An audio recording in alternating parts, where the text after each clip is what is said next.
Okay, so when we're installing barn door systems or any track and hardware system on the wall, typically you want to make sure there's solid backing on there. Now, solid backing means, either wood or concrete or masonry, any type of that. You don't want to install it right onto the drywall because then there's no solid support, which means the screw will just pull right out of the drywall. And you also don't want to install it to metal studs because they don't have any structural support whatsoever other than just holding a wall. So typically in this case, what we've done is we put a header board because the studs are not exactly in the position that we need for the track to be mounted. So, you can typically put a header board that matches the color of your door, which can give it a nice look, or you put a header board up and you paint it the same color as the wall.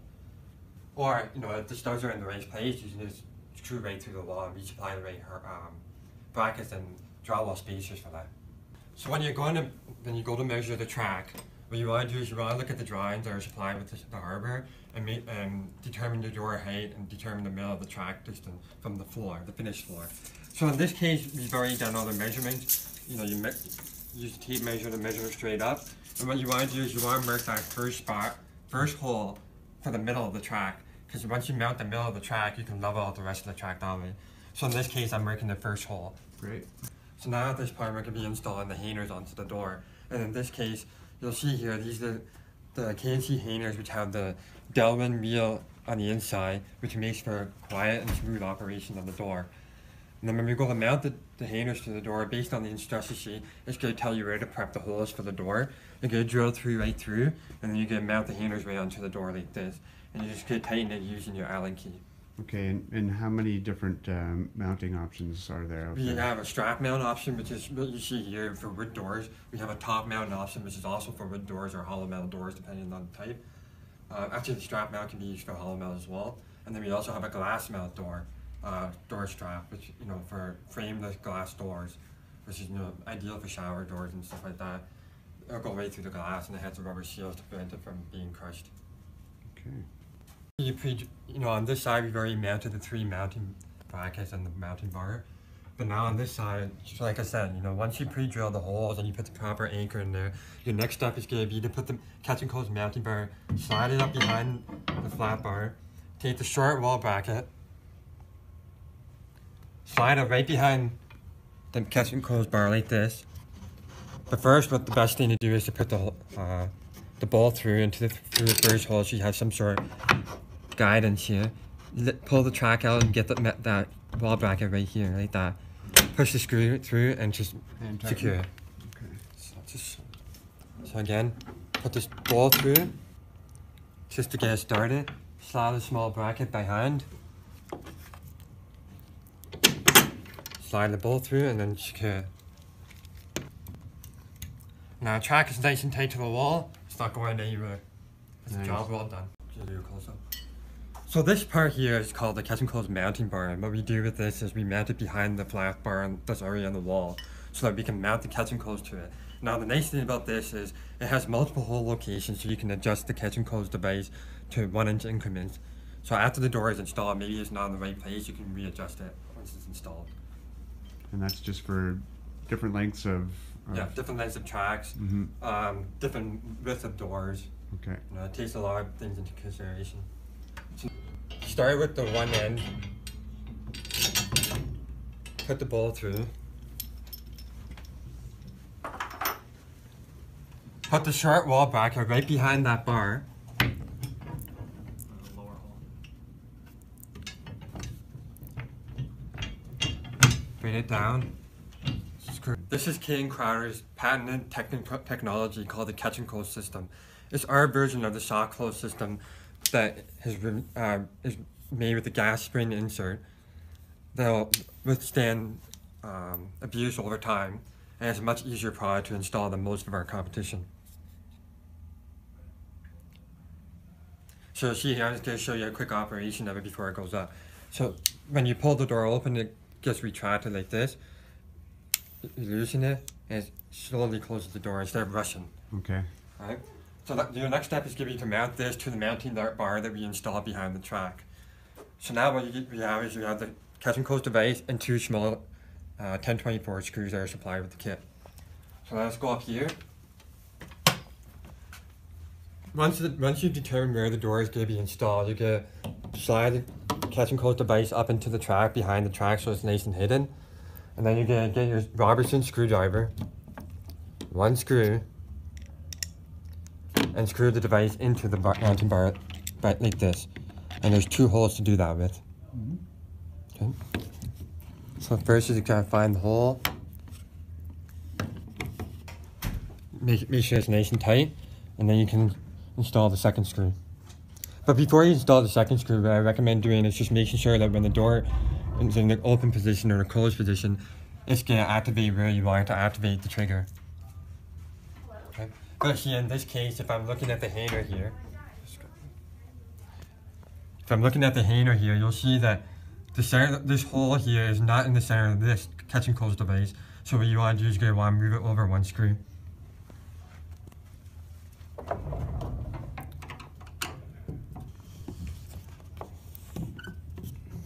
You might have to loosen off the other one just to get the hole started.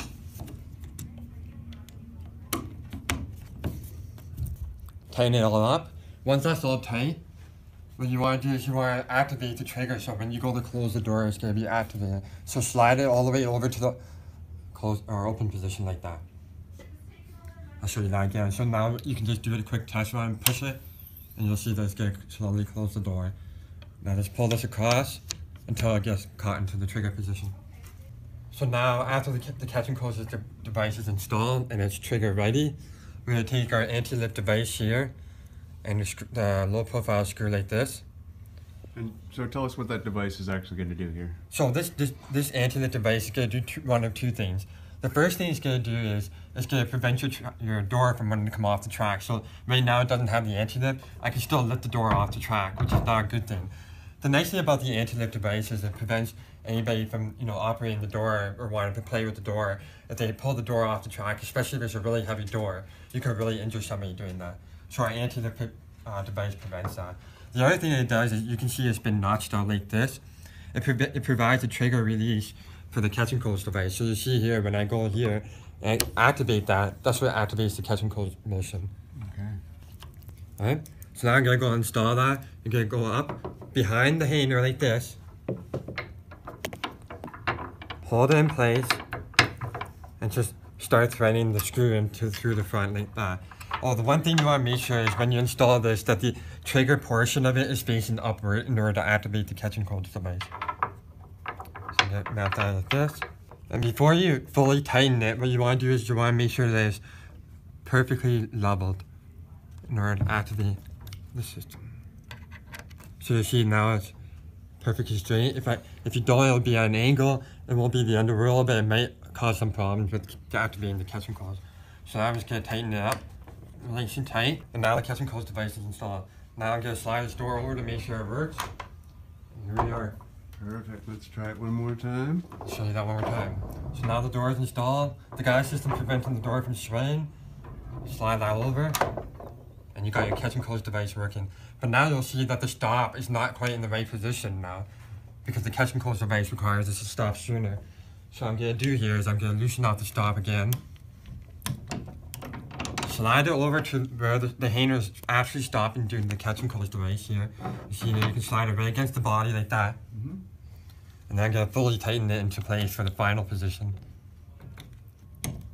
Yeah, when you tighten these screws, it brings the back clamp tight against the back of the bar, which will basically sandwich the bar and hold the stop into place. So there you go.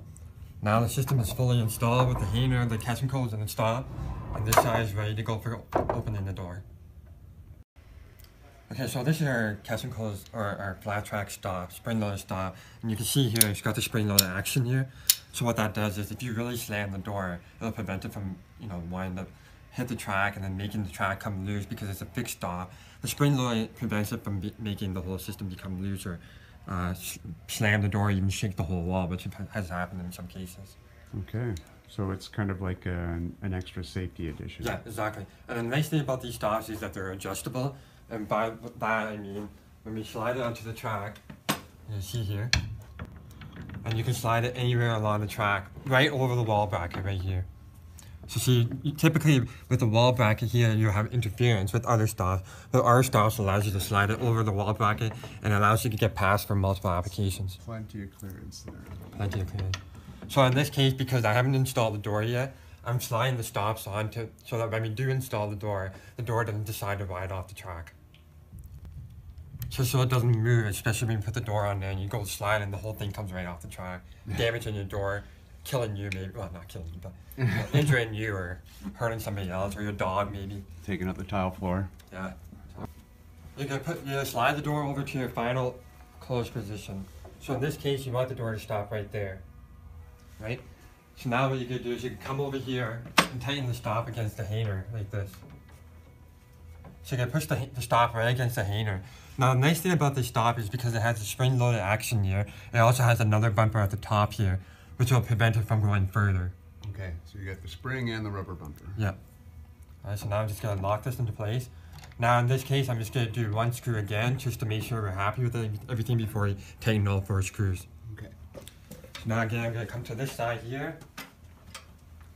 I'm going to determine where I want the door to finish closing. Slide the stop over, and lock into place. The next thing to do is to lift the door onto the track and do it very gently because you don't want to tip the paint, especially if it's black, or damage your stainless steel track. So now I'm just going to lift, what I typically do is I lift one side up, bring it over, and drop it onto the track.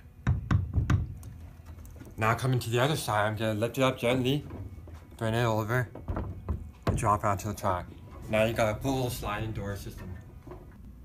Hey everyone, this is Greg Perone here from Product Management from KNC Manufacturing. I'm Jeff Mack with Jeff Mack Designs. And we're just here to talk to you about barn door system that we installed using one of Jeff Mack Design doors. So what we did was we installed this door in Jeff Mack's Design's office, and we had to put a header board up just to provide some structural support for the door, for the track to be mounted to. We install the track, mount the hangers right to the door, put the guide on the floor, and then once it's all said and done, it's got the can crier catch and close technology, which prevents slamming it and jamming the doors. Keep the kids safe, keep the family safe. Yeah. So I'm going to throw this door now over to Jeff Mack. That was hilarious. So for this door, we used a 1-inch channel, C-channel. It's a welded frame, open on the bottom, and then we used dimensional butternut and inserted it from the bottom after we had cut it to size and finished it. So you could use any wood, any finish. You could have, any color frame because it's a powder-coated steel frame. So it's fairly diverse in terms of color and style. And that's basically it. It's easy to build. We custom build them, or we could provide the parts and you custom build it yourself. And so what's the most popular finish on these? You find the black ano, or? Yeah, just black is the most popular. Some people like the stainless if it's a more kind of modern, clean looking space, but black suits more spaces. And this is just a simple slide-in technology, just putting those slats in. Yeah, we cut all these to length, we sand them, we finish them, and then before we install the door, we lay it flat on a table, and then we insert all through the bottom where it's open in the bottom, so all the pieces just feed in, and then there's a couple holes in the back of the door to fire a couple screws in to hold that bottom board to prevent everything from falling out. Perfect. Well, thanks, guys. And thank you, Jeff Mack, for letting us do this video in your office. Thank you.